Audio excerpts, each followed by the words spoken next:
O kung ito yung dulo, ito yung D1, D2, D3, di ba? So ito yung dulo.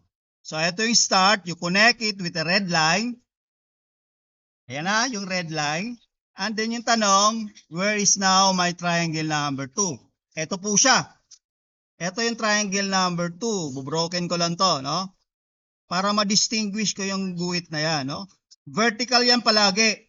Si broken ay palaging vertical. No? So, triangle number 1, this is triangle number 2.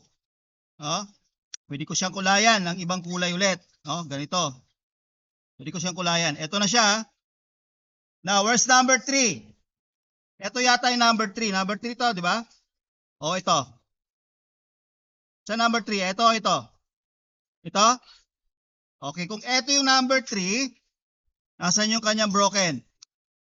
So, the broken line should be from here, connect ko siya ulit ng broken line.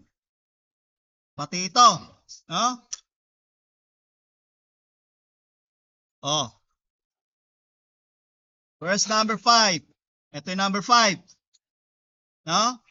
So, yung broken niya, may guhit na yung kalahati. Kayo kalahati na lang. Ayan. And then, where's number 6? Ito yung number 6, D1, D2, D3, D4, D5. Now, ito yung kanyang resultant.